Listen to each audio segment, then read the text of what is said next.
Hi, everyone, and welcome to the Project Management Paradise podcast. I'm your host, Aaron Murphy, and today I'm joined by Jessica Rivard to discuss the topic of trends in the aerospace and defense industry.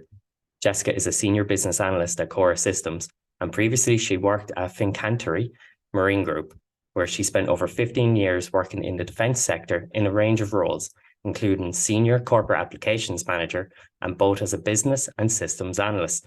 She is a certified Scrum Master with a PMP with the Project Management Institute.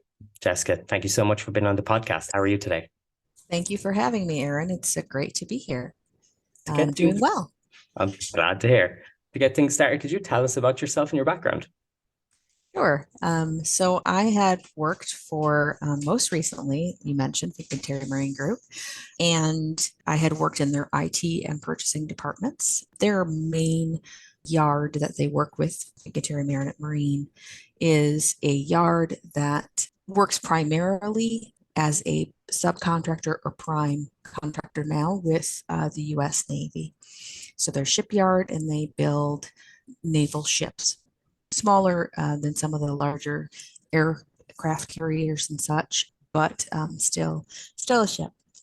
So with that came a load of aerospace and defense industry expertise and knowledge because of filling the needs of the requirement to those systems, whether they were earned value management systems or prime business systems like MMAS.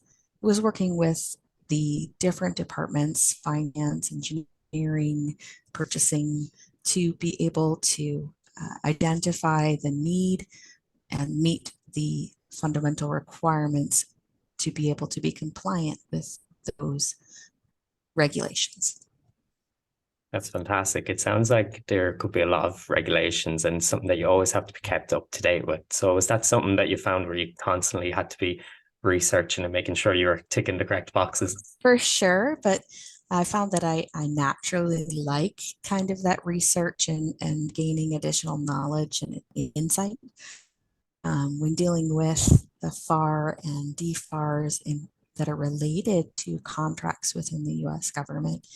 For me, it was an area that I was able to really delve into and specialize, and I liked the kind of the prescriptive nature, that there wasn't any real ambiguity in what was needed. In addition to the regulations, there are intent guides and auditing guides that help you to really hone in onto what the government and the different compliance agencies overseeing those regulations require.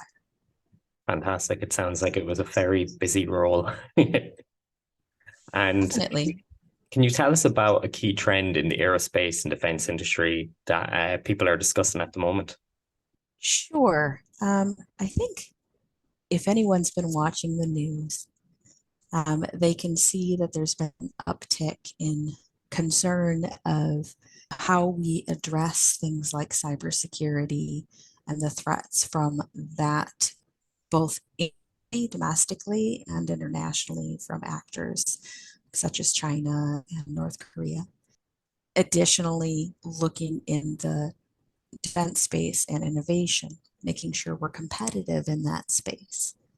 So, as a way to do that, there's portions of associations either directly for the government or indirectly more affiliated who are really taking a hard look on whether the truly competitive nature of the government contracting industry is in their best interest.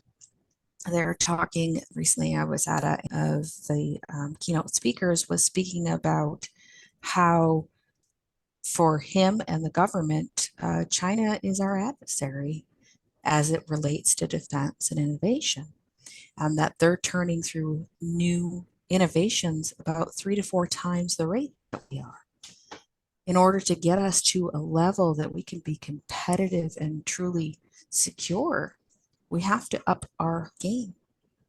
One of the ways that you do that is to improve the resources that you use to be able to provide a more clear picture and have data-driven decisions at your fingertips. Cora offers an interesting platform and perspective by which to do that. by allowing you to integrate disparate systems onto one platform and giving you the ability to really visually see where you have issues with your project that need to be addressed early on. It's one of the reasons I was very attracted to Cora as a next step in my career. That was a fantastic answer. And there always seems to be this growing focus as of lately with cybersecurity.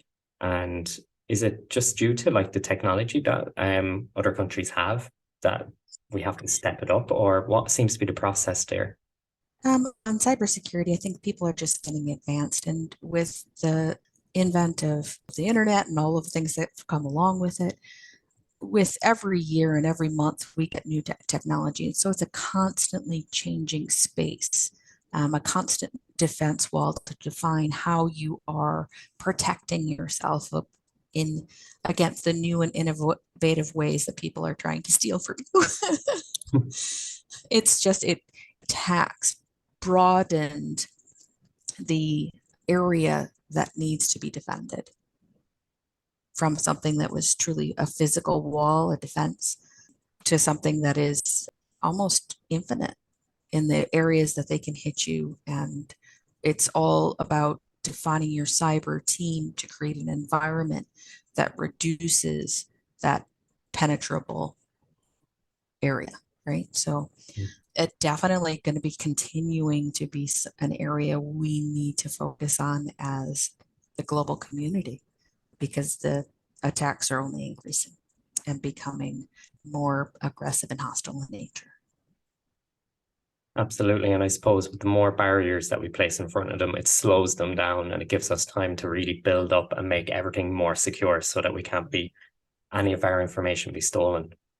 But just like regulations from the defense industry, the cyber needs and the dynamics of that threat change. And so it requires cyber analysts to continually increase their knowledge and increase the innovative solutions that they're implementing to reduce the potential for attack and reduce the impact of attack if it occurs. Absolutely. And to segue into another section here, I suppose another hot topic at the moment seems to be AI, artificial intelligence, especially with the integration of this chat GPT with everything. Is there anything happening in the aerospace and defense industry in terms of AI? Sure. There's kind of a couple of varied ways that AI is being utilized. I know in the shipyard that I had been working on, they were using something called shipyard AI in conjunction with other virtual reality machines and integrations to be able to connect, to overlay the actual camera output that you would see when walking through a ship with the model of things like your piping, so that when you were walking through a space, you could envision how those wireways and piping runs would intersect and how that would look within a compartment prior to you actually doing the installation. They did a similar thing in Italy and Fincantieri, parent company, showing their customers what a cruise ship would look like with the outfitting and finishing touches in the cabin before it was even completed.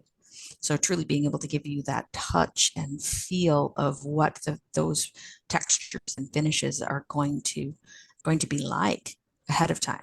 So if there is any changes and you're like, oh, that wasn't what I was looking for, it can be done early and you don't have as much impact to the performance of the project. Fantastic. So that was one way that AI was used. Another way that I've seen AI used is more in line with what a chat GPT and things like that would do, in that it gives you a guided experience and in looking at your data to give you insights into making decisions, but more than that, to give you insights that you probably wouldn't have even picked up on. right? So we go through life in a general applying general heuristics, and we look at our data based upon those heuristics and that particular paradigm, if you will. Well, AI has the potential to look at it from completely different directions than you anticipated, and thus guiding you along to make decisions that may not even have come to you as needing to be addressed. So it's really a way of breaking out the potential walls and boundaries we have in cognition. So for me, that's a very interesting perspective in data analysis, kind of a data nerd. So any way that we're able to get a better look and be able to be more informed by our data, I think is wonderful. That's amazing. It's true. The more information you have, the better decisions you can make. And especially as you were saying, like being able to show the customers like what a ship is going to look like. And instead of making changes at the end, which is going to affect the overall budget as well, you're saving time, which is fantastic. And it's a great application for it. Agreed. And you had previously mentioned about earned value management. Why is this so topical at the moment? Well, in addition to being required on many of, not all, the Navy contracts and most of the government contracts of a large value, you have the need to fulfill those requirements to get paid, right? So getting paid is always a good driver. But the second kind of focus on the importance of appropriately following earned value management techniques, there was a recent finding by the government against a ship builder that was contracted for the U.S. Navy on one of the classes of the littoral combat ship, not the one built by my former employer, but the finding was that the 3 VPs on that organization had underreported EAC in a attempt to make the company look more profitable. And they were brought up on charges related to wire fraud and attempted wire fraud. Now, that is a serious issue for sure. And I don't know what the outcome will be of that case, but it helps to inform both us and everyone in the GovCon A&D sector how seriously that they should take earned value management and appropriately reporting. It is essentially more advanced accounting requirements, and they take it just as seriously as they would you reporting your books that are related to managerial accounting.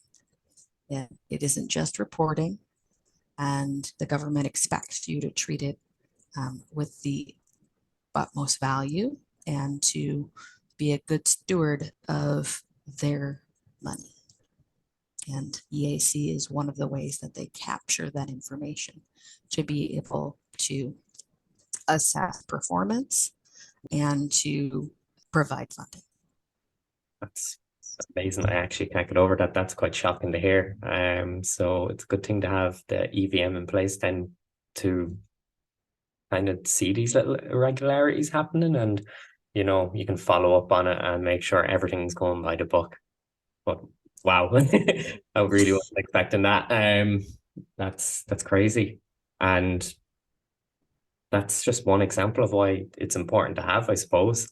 And rather serious example, but yes, only absolutely. One. Absolutely. And over the course of 15 years, why have the product life cycles gotten longer rather than shorter over the last 30 years in the industry? Have you seen any changes or any examples to why this might be happening? I think part of the force that kind of is adding up to me delay attrition of the baby boomer generation. So a lot of what we have depended on over year after year is that historical knowledge, those craftsmen who grew up doing the work necessary to get a product from start to finish with a high degree of quality, right? So now we have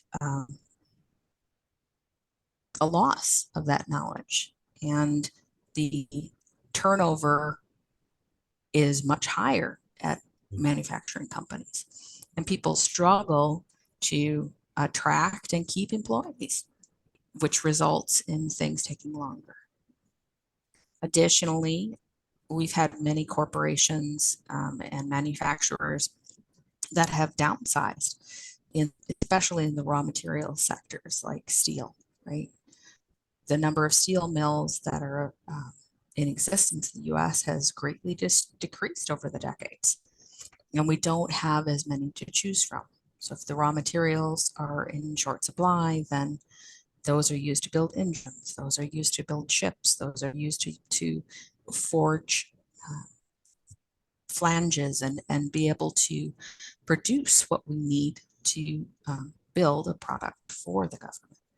So that's one way that things have definitely been impacted. With the advances and increases of the regulations necessary to meet the standards of the government does come overhead, right? And getting a industry to be able to meet those regulations in an efficient way that doesn't increase out the delivery of that vessel or plane or whatever you might be building for the government. It's a hard balancing act.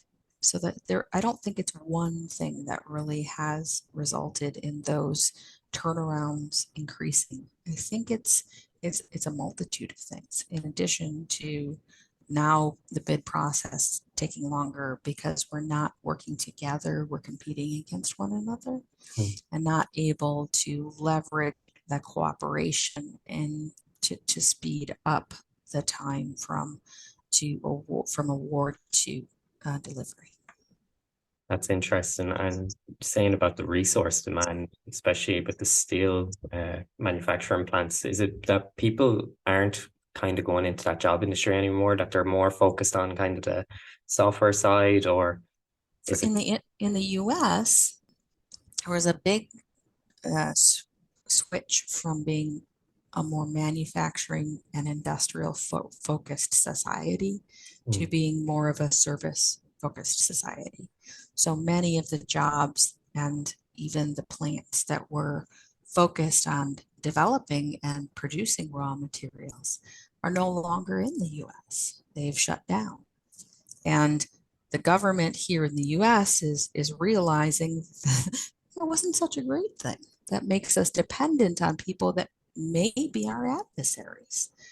So whether it's the production of computer chips or the production of steel, it's something that the US is now taking much more close look at and evaluating whether or not we need to subsidize and to rekindle those industries in order to have self-sufficiency. That's interesting, especially if you have to go and get your components and that from another country or another supplier. I suppose there's not really that like level of trust at the same time, because as you said, they could be selling it to competitors and the competitors might say not to sell to X, Y, or Z for certain reasons. And then you have to take time into consideration where you could have had them in a week's notice, just say, whereas you might have to wait 3 or 4 weeks for them to arrive. So it really does slow down the process. Or months, yes, for sure. Lead time is a big part in evaluation of your supply chain is essential, and management of that supply chain. It's becoming a much more engaged and intensive requirement, and the job on the job on the behalf of the purchasing agent is much more difficult than it was 15 years ago or more. Interesting. And in terms of like with competition and that, you normally see them trying to buy out their competitors. And in the aerospace and defense industry, are mergers and acquisitions still a big shaper? Well, they definitely are something to take into consideration. The government, of course, doesn't want there to be a monopoly on things, so they might get involved. But with any large defense contractor, a prime defense contractor, they're going to be seeking out other companies that help to round out their product lines and allow them to be more effective in delivery. And with that, of course, becomes the integration of those ERP systems and PPM systems and earned value management systems to get them on a unified platform, and the integrations between the different business units for that prime contractor are essential for them to have delay and disruption as they go through the merger process. And I'd imagine it's quite difficult as well during this process to get everyone to switch over to the same platforms and getting them all on board with everything that Organizational change management is key to being able to have a successful success on in queue projects and future projects. Amazing. And could you speak maybe about the clash of the global and national in the A&D industry? Sure. Again, this is more along the same lines as we have been talking regarding Cybersecurity. cybersecurity and also cognizance of raw materials and other materials being available within the US. So as a country, the US wants to defend itself, but doing that with a focus on competition within the US has put sometimes large prime contractors at odds and competing for the same number of bids and not necessarily being more of collaborative competitors, right? So being able to compete while still allowing the ultimate goal of benefiting the campaign capabilities of the US government. So it takes us understanding that although our competition is within the US with other defense contractors, the defense contractors themselves, the competition is, or at least their customers' competition is China and actors outside of the US. So we really taking that to heart and understanding that we need to be more aware. And although, of course, we are a capitalist society, we need to still be able to meet the needs of the customer in a more collaborative way. Fantastic. Thank you so much for all of this. Coming from Ireland, it's an area that I wouldn't know much knowledge about. So I really enjoy hearing about all this, especially all the different areas. And especially from someone who's been in the industry for over 15 years, I'd say you probably have countless other stories and insights about all this. So I'd like to just thank you for taking the time to share this with us on the podcast. Thank you, Aaron. It's much appreciated. And just to finish things off, if anyone would like to get in touch with you to discuss any of the topics that we've talked about in the podcast, where would be the best place to reach you? So through my email at jrivard@corasystems.com. I'm more than happy to answer questions and encourage a dialogue or debate on A&D and GovCon topics. That's fantastic. Thank you so much. And Jessica, I'd love to have you on the podcast again in the future and to do another deep dive into the aerospace and defense industry. I would be more than happy to join you. Fantastic. Thank you Have so a much. lovely weekend. You too.